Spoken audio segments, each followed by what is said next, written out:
আসসালামু আলাইকুম দর্শক, সবাই কেমন আছেন? আশা করছি সবাই ভালো আছেন। আজকে আমি যাচ্ছি আমার নিজস্ব ক্ষেতে সেচ দেওয়ার জন্য, ধান ক্ষেত। এই যে তেল নিয়ে যাচ্ছি মেশিন পারে, সেখানে গিয়ে সেচ দেব।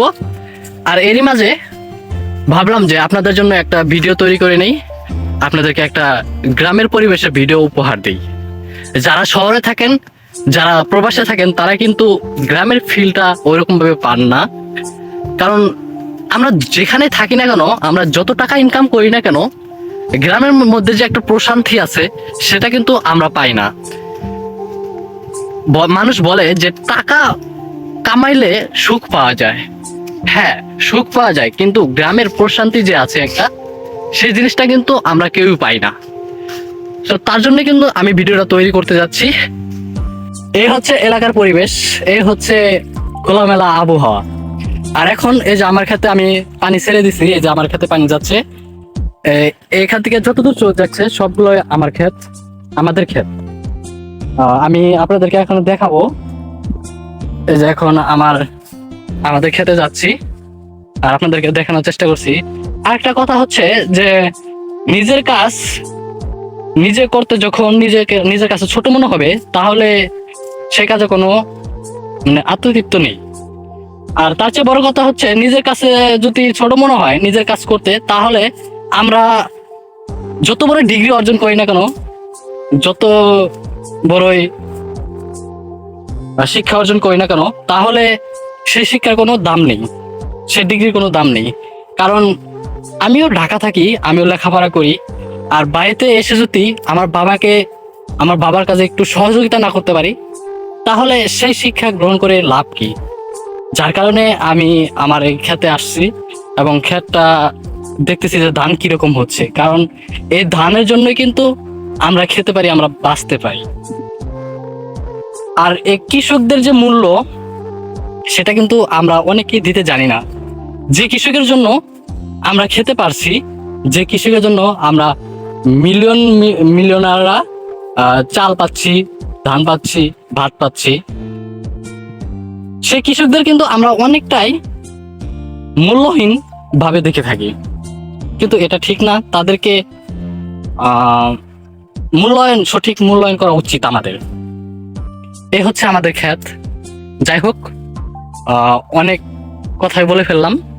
এই হচ্ছে গ্রামের পরিবেশ। আর এই পরিবেশ কিন্তু সচরাচর ঢাকা কিংবা প্রবাসে দেখা যায় না। ঢাকায় আপনার যদি টাকা ইনকাম করেন, তাহলে দেখা যায় টাকার পিছনে ছোটা লাগে। আপনার সেখানে কিন্তু ডিপ্রেশন অনেক। কিন্তু আপনার গ্রামে যদি ডিপ্রেশনে থাকে, সেখানে প্রশান্তিটাও অনেক বেশি থাকে।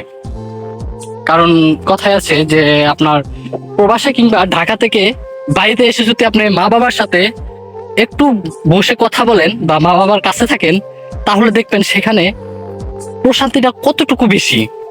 ঠিক সেই রকমই একটা জিনিস এই এলাকার পরিবেশটা। আপনি ঢাকা শহরে যতই আপনি অনেক 5 স্টার হোটেলে থাকেন না কেন, 5 তলায় থাকেন না কেন, 10 তলায় থাকেন না কেন, এই ধরনের প্রশান্তি আপনি কখনোই পাবেন না, যে এলাকায় যে প্রশান্তিটা পাওয়া যাচ্ছে। এই দেখুন, এই যে আমার খেতে পানি যাচ্ছে, আমাদের খেতে পানি যাচ্ছে। এই হচ্ছে আমাদের ক্ষেত। এখন এলাকায় এই যে মেশিন পদ্ধতিতে পানি সেচ দেওয়া হয়, এই যে এই ধরনের ভাবে সেচ দেওয়া হয় পানি। আর এটা কিন্তু আগে আপনার ঢেকি কল সিস্টেম ছিল, যেটা মানুষ পা দিয়ে মানে ঢেকির মতো আপ ডাউন করে পানি তোলা হতো, তুলে সেটা কিন্তু খেতে সেচ দিত। সেটা কিন্তু অনেক কষ্টকর ছিল। এখন বাংলাদেশ একটু ডেভেলপ হয়ে এই ধরনের পদ্ধতি আবিষ্কার করেছে এবং এভাবেই পানি সেচ দেওয়া থাকে সচরাচর। এবং তার চেয়ে ডেভেলপ হয়ে আপনার পানি এখন সেচ দেয়, সেটা আমি আপনাদেরকে ভিডিওতে দেখাবো একটু পরে। আর এলাকায় আপনার ভুট্টার ফসল অনেক হয়েছে এবার।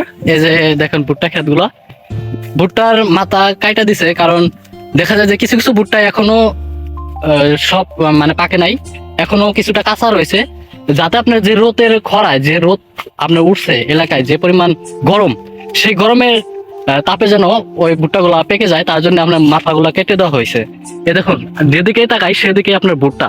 এবার ভুট্টার চাষ অনেক করেছে, কারণ আপনার দেখা যায় যে ভুট্টা খেতে যে পরিমাণ আশা করে মানুষ তার চেয়ে বেশি লাভবান হয় এবং বেশি পরিমাণ পেয়ে থাকে, যার কারণে আপনার ভুট্টা অনেক বুনছে, এবার অনেক চাষ করছে অনেক কৃষকরাই।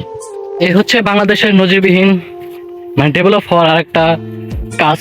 এটা হচ্ছে এই যে আমি আপনাদেরকে একটু আগে দেখালাম যে মেশিন দিয়ে সেচ দেওয়া হয় খেতে, আর এটা হচ্ছে মোটর দিয়ে সেচ দেওয়া হয় খেতে। এই যে যখন কারেন্ট আসে তখন আপনার সুইচটা চাপ দিলেই অটোমেটিকলি পানি বের হয় এবং ওই যে ক্ষেতগুলোতে দেওয়া হয় পানি। আর হ্যাঁ, ডেভেলপ বললে চলে, কারণ বাংলাদেশ উন্নয়ন হয়েছে অনেকটাই। কিন্তু তার চেয়েও বড় কথা হচ্ছে যে গ্রামাঞ্চলে যে কারেন্টটা থাকে একবার আসলে তার 10 বারই চলে যায়, এরকম একটা অবস্থা গ্রামাঞ্চলে কারেন্টের। তো আপনার দেখা যায় যে অনেক সময় পানি হয় না খেতে আপনার, যার কারণে ফসলগুলো অনেকটাই দেখা যায় কম হয়, যা আশা করা যায় তার চেয়ে কম হয়। এই হচ্ছে বাংলাদেশের উন্নয়নের অবস্থা। এই হচ্ছে ছোট সৈনিকগুলা যেগুলা কাজ করতেছে, মানে আমাকে একটু হেল্প করতেছে। আমি এই যে খেতে পানি দিব, তো এখন কারেন্ট আসে নাই, এখন আমি অপেক্ষা করতেছি কোন সময় কারেন্ট আসে। আসলে আমি আমার ক্ষেতে লাইন ছেড়ে দেবো। ওই যে ওইটা হচ্ছে আমার ক্ষেতের লাইন, তো এই পাশে বন্ধ করে দিচ্ছি, ওটা হচ্ছে অন্যজনের ক্ষেত। যার কারণে এই যে আমাদের ছোট সৈনিকগুলো আমাকে সহযোগিতা করছে এই ড্রেনটা বন্ধ করে দেওয়ার জন্য। এই হচ্ছে ছোট সৈনিকগুলা। এই যে কারেন্ট আইছে, এখন আমি মানে মোটর স্টার্ট দেবো। এই দেখেন সুইচ চাপ দিচ্ছি, এই যে এই দেখেন এখন অটোমেটিক পানি এই দেখেন বের হয়ে গেছে। এটাই হচ্ছে সুবিধা, মানে কষ্ট করতে হয় না পানি দেওয়ার জন্য, দেখছেন।